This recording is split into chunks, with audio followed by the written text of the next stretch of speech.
Hi friends, ഇന്ന് നമ്മൾ chapter 3 books of accounts ആണ് നമ്മൾ പറയുന്നത്. ബുക്സ് ഓഫ് അക്കൗണ്ട് എന്ന് പറയുമ്പോൾ ജേണൽ ബുക്കും ലെഡ്ജർ ബുക്കുമാണ് മെയിനായിട്ട് പറയുന്നത്. ജേണൽ എന്ന് പറഞ്ഞാൽ ഒരു ദിവസത്തെ എല്ലാ ട്രാൻസാക്ഷനും നമ്മൾ ഒരു ജേണൽ എൻട്രി ആയിട്ട് ഓരോരോ ട്രാൻസാക്ഷനും ജേണൽ എൻട്രി ആയിട്ട് മെയിൻറ്റെയിൻ ചെയ്യുന്നതിനെയാണ് നമ്മൾ ജേണൽ ബുക്ക് എന്ന് പറയുന്നത്. പണ്ടൊക്കെ ജേണൽ എൻട്രീസ് നമ്മൾ മാനുവലായിട്ട് ചെയ്യുമ്പോൾ ജേണൽ എൻട്രീസ് എഴുതുകയായിരുന്നു ചെയ്തിരുന്നത്. പക്ഷേ പിന്നീട് ഒരുപാട് ട്രാൻസാക്ഷൻസ് വരുമ്പോൾ അത് ഓരോന്നും ഓരോ രജിസ്റ്റേഴ്സായിട്ട് എൻട്രി ചെയ്യുകയാണ് ചെയ്യുന്നത്. ഇവിടെ നമ്മൾ ജേണലിനെ പറ്റിയാണ് ഇപ്പോൾ പറയുന്നത്. ജേണൽ പറയുമ്പോൾ നമ്മൾ ആദ്യം അറിഞ്ഞിരിക്കേണ്ടത് അക്കൗണ്ടിങ് റൂൾസാണ്. അക്കൗണ്ടിങ് റൂൾസ് എന്ന് പറയുമ്പോൾ നമ്മൾ കഴിഞ്ഞ ക്ലാസ്സിൽ കുറേ അക്കൗണ്ട് ഹെഡുകൾ പരിചയപ്പെട്ടു. ഈ എല്ലാ അക്കൗണ്ട് ഹെഡുകളും 3 ഗ്രൂപ്പിലാണ് വരുന്നത്. ഒന്നുകിൽ അത് പേഴ്സണൽ അക്കൗണ്ട് ആയിരിക്കും, അല്ലെങ്കിൽ റിയൽ അക്കൗണ്ട് ആയിരിക്കും, അല്ലെങ്കിൽ അത് നോമിനൽ അക്കൗണ്ട് ആയിരിക്കും. ഇങ്ങനെ 3ആയിട്ട് ഓരോ അക്കൗണ്ട് ഹെഡിനെയും, മൊത്തത്തിലുള്ള എല്ലാ അക്കൗണ്ട് ഹെഡിനെയും 3 ഗ്രൂപ്പായിട്ട് തിരിച്ചിട്ടുണ്ട്. ഈ 3 ഗ്രൂപ്പിനെ എങ്ങനെയാണ് ഡെബിറ്റ് ചെയ്യേണ്ടതെന്നും ഏതാണ് ക്രെഡിറ്റ് ചെയ്യേണ്ടതെന്നും ഉള്ളതാണ് golden rules of accounting. Personal account എന്ന് പറഞ്ഞാൽ അതിൽ debit the receiver, credit the giver. Debit the receiver എന്നാൽ നമ്മൾ സെയിൽ നടത്തുമ്പോൾ ആ ഗുഡ്സ് കിട്ടിയ ആൾ sundry debtor, he's debit the receiver. Credit the giver എന്ന് പറഞ്ഞാൽ പർച്ചേസ് ചെയ്യുമ്പോൾ ഗുഡ്സ് നമ്മൾ വാങ്ങുന്നു, അദ്ദേഹത്തെ നമ്മൾ ഗിവറായിട്ട് പറയുന്നു, ഹീസ് സൺട്രി ക്രെഡിറ്റർ. ഇനി പേഴ്സണൽ അക്കൗണ്ട് ആയിട്ടുള്ള ബാങ്ക് ഏതെങ്കിലും ഒരു ഇൻഡിവിജ്വൽ സ്ഥാപനം അല്ലെങ്കിൽ ഒരു വ്യക്തി, അങ്ങനെയുള്ളതെല്ലാം തന്നെ പേഴ്സണൽ അക്കൗണ്ടാണ്. റിയൽ അക്കൗണ്ട് എന്ന് പറഞ്ഞാൽ ഡെബിറ്റ് വാട്ട് കംസ് ഇൻ, അത് ക്യാഷ് ആണെങ്കിൽ ക്യാഷ്, ഫിക്സഡ് അസറ്റ് ആണെങ്കിൽ fixed asset. Credit what goes out, അവിടെയും ക്യാഷ് ആണെങ്കിൽ ക്യാഷ്, ഫിക്സഡ് അസറ്റ് ആണെങ്കിൽ ഫിക്സഡ് അസറ്റ്. മൂന്നാമത്തെ account nominal account. Debit all expenses and losses, credit all incomes and gains. ഒന്നുകൂടി repeat ചെയ്താൽ, personal account എന്ന് പറഞ്ഞാൽ debit receiver, credit giver. That means all debtors, all creditors, bank and such any personal name ഹോൾഡിങ്ങിലുള്ള ഏത് അക്കൗണ്ടിനെയും നമ്മൾ personal account എന്ന് പറയും. Real account എന്ന് പറഞ്ഞാൽ debit what comes in, credit what goes out. Cash വന്നു, it is a real account. Fixed asset purchase ചെയ്യുമ്പോൾ അതും ഡെബിറ്റ് ഫിക്സഡ് അസറ്റ്. ക്യാഷ് കൊടുത്തു എങ്കിൽ അതും റിയൽ അക്കൗണ്ടാണ്. അതുപോലെ ഫിക്സഡ് അസറ്റ് നമ്മൾ വിൽക്കുകയാണെങ്കിൽ അതിനെ നമ്മൾ റിയൽ അക്കൗണ്ടിലാണ് ഇടുന്നത്. Again nominal account. Debit all expenses and credit all incomes. Here purchase and sale also included, because നമ്മൾ പർച്ചേസും സെയിലും ഡയറക്റ്റ് എക്സ്പെൻസസ് ആൻഡ് ഡയറക്റ്റ് ഇൻകമായിട്ടാണ് കണക്കാക്കുന്നത്. കുറച്ച് ജേണൽ എൻട്രീസ് പറയാം. മിസ്റ്റർ രാജു ഒരു പുതിയ ബിസിനസ് തുടങ്ങി. He brought a 5 lakh rupees as his capital. ഇവിടെ cash, it is a real account. Cash comes in, so cash account debtor to Raju's account. ഇവിടെ രാജു ഒരു പേഴ്സണലാണ്, പേഴ്സണൽ അക്കൗണ്ടാണ്. He's a person.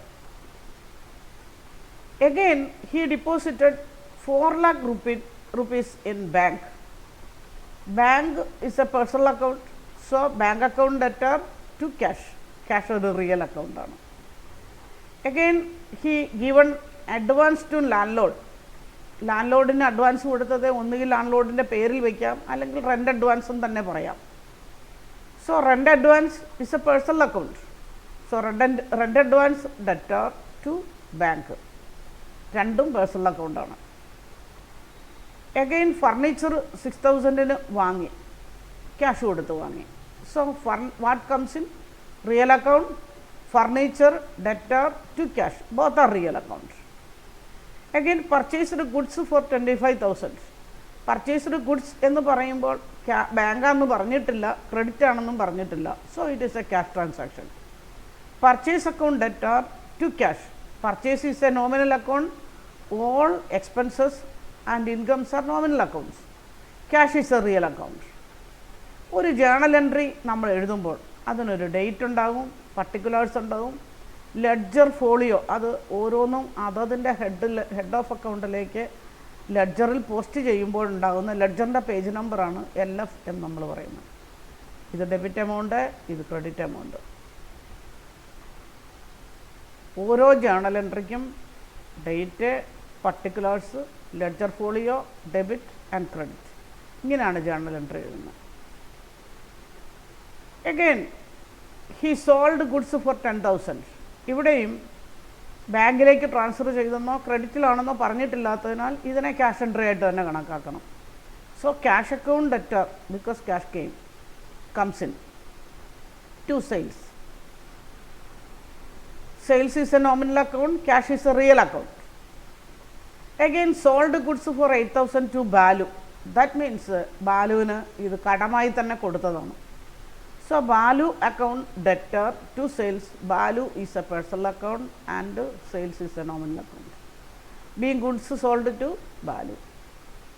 Again purchased goods for 65,000 from SK Sons. ഇവിടെ SK Sonsന്റെ പേരെടുത്ത് പറഞ്ഞിരിക്കുന്നതിനാൽ തീർച്ചയായിട്ടും ഇത് ക്രെഡിറ്റ് പർച്ചേസ് ആണ്. So purchases account debtor to SK Sons. Purchase is a nominal account and SK Sons is a personal account. Again Balu settled ₹8,000. Balu 8,000 ബാങ്കിലേക്ക് transfer ചെയ്തെന്ന് പറഞ്ഞിട്ടില്ല. Therefore it is a cash transaction. So cash account debtor to Balu. Cash is a real account and Balu is a personal account. Again paid cheque to SK Sons 50,000 from bank. So SK Sons debtor to bank 50,000.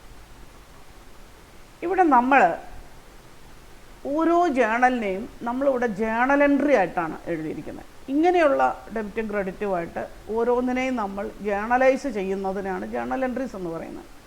പക്ഷേ ഇത് ഓരോ എൻട്രിയും ഇങ്ങനെ തന്നെ ഓരോന്നും ഡെബിറ്റും ക്രെഡിറ്റുമായിട്ട് ഇങ്ങനെ എടുത്തെടുത്ത് പറയേണ്ടി വരുന്നു. എന്നാൽ ഇപ്പോൾ ജേണൽ എൻട്രി എന്ന ഡേ ബുക്കിനെ ഒരു ദിവസത്തെ എല്ലാ ട്രാൻസാക്ഷനുമാണ് നമ്മൾ ജേണലൈസ് ചെയ്തിരിക്കുന്നത്.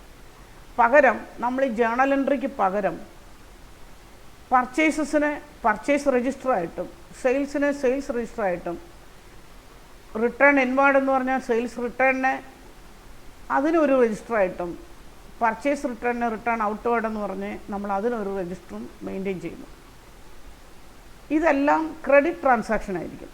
അതായത് ഒന്നും ക്യാഷ് ട്രാൻസാക്ഷൻ ആവില്ല.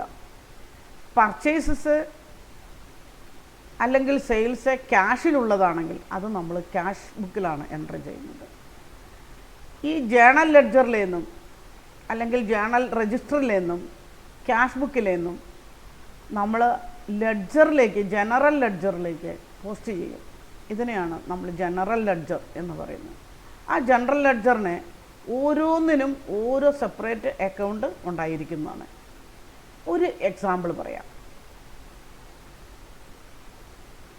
പർച്ചേസിൻ്റെയും സെയിലിൻ്റെയും രജിസ്റ്റർ എന്ന് പറഞ്ഞാൽ അതിൻ്റെ സാമ്പിൾ ഇതാണ്. ഒരു ഡേറ്റ്, ബിൽ നമ്പർ, ഇപ്പോൾ GST ഉള്ളതുകൊണ്ട് GST number, name of the party, amount, അതിൻ്റെ GST 18% ടാക്സ്. ചിലപ്പോൾ എന്തെങ്കിലുമൊക്കെ അവർ പാക്കിംഗ് ചാർജായിട്ട് ₹200 എടുത്തിട്ടുണ്ടെങ്കിൽ അത് ടോട്ടൽ 12,000 rupees. അത് പർച്ചേസിൻ്റെ ഈ ABC മാനുഫാക്ചറേഴ്സ് എന്ന് പറയുന്ന ലെഡ്ജറിലേക്ക് പോസ്റ്റ് ചെയ്തിട്ടുണ്ടെങ്കിൽ അതിൻ്റെ പേജ് നമ്പർ. ഇതാണ് ഒരു പർച്ചേസ് രജിസ്റ്റർ. ഇതൊരു സെയിൽസ് രജിസ്റ്റർ ആണെങ്കിലും ഇതുപോലെ തന്നെ സെയിൽസ് രജിസ്റ്റേർഡ് ഡീലേഴ്സിനാണെങ്കിൽ അവരുടെ GST നമ്പർ കാണിക്കാം, അവരുടെ പേര് കാണിക്കാം, എമൗണ്ട് കാണിക്കാം, ടാക്സ്. സെയിൽസിന് നമുക്ക് വേണമെങ്കിൽ ഹാൻഡ്ലിംഗ് ചാർജ് അല്ലെങ്കിൽ ഫ്രൈറ്റ്, പാക്കിംഗ് ചാർജ് അങ്ങനെ എന്തെങ്കിലും എക്സ്ട്രാസ് മേടിച്ചിട്ടുണ്ടെങ്കിൽ അത് ടോട്ടൽ എത്രയാണോ അത്. ഇതിൻ്റെ എല്ലാത്തിൻ്റെയും ഓരോ മാസത്തെയും ടോട്ടൽ ലാസ്റ്റ് നമ്മൾ ടോട്ടൽ ചെയ്യും. ഈ ടോട്ടൽ മാത്രമാണ് നമ്മൾ GST റിട്ടേൺ പ്രിപ്പയർ ചെയ്യാൻ വേണ്ടി നമ്മൾ എടുക്കുന്നത്. പ്രത്യേകിച്ചും GSTR3B എന്ന റിട്ടേൺ എടുക്കുമ്പോൾ നമുക്ക് ഈ എമൗണ്ട് മാത്രം മതി. ഈ പാർട്ടീസിൻ്റെ ഒന്നും പേര് വേണ്ട. ഈ പാർട്ടീസിനെ എല്ലാം നമ്മൾ അവരവരുടെ ലെഡ്ജറിലേക്ക് പോസ്റ്റ് ചെയ്യുകയും ചെയ്യും.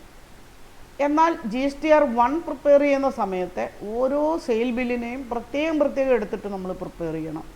എന്നാൽ പർച്ചേസിനെ അങ്ങനെ ചെയ്യേണ്ട കാര്യമില്ല. അത് GSTയുടെ നെറ്റ്വർക്കിൽ തന്നെ ഈ GST നമ്പർ വെച്ച് ജനറേറ്റ് ചെയ്ത് തന്നെ ഓട്ടോമാറ്റിക്കായിട്ട് തന്നെ വരും.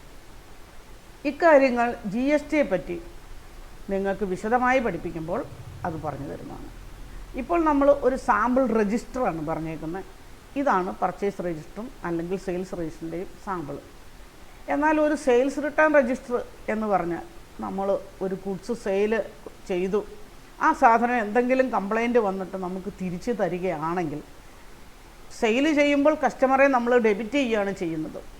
അത് റിട്ടേൺ ചെയ്യുകയാണെങ്കിൽ ആ റിട്ടേൺ ചെയ്ത എമൗണ്ടിന് ബാലുവിന് നമ്മൾ 8,000-ൻ്റെ സാധനം കൊടുത്തു, ഒരു 500 രൂപയുടെ സാധനം കൊള്ളില്ല എന്ന് പറഞ്ഞ് ബാലു ഇങ്ങോട്ട് റിട്ടേൺ ചെയ്തെങ്കിൽ ബാലുവിൻ്റെ അക്കൗണ്ടിൽ നമ്മൾ 8,000-ൻ്റെ കടമായിട്ട് കൊടുത്തപ്പോൾ ഡെബിറ്റായിട്ട് കിടക്കുകയാണ് ബാലു 8,000 തരാൻ.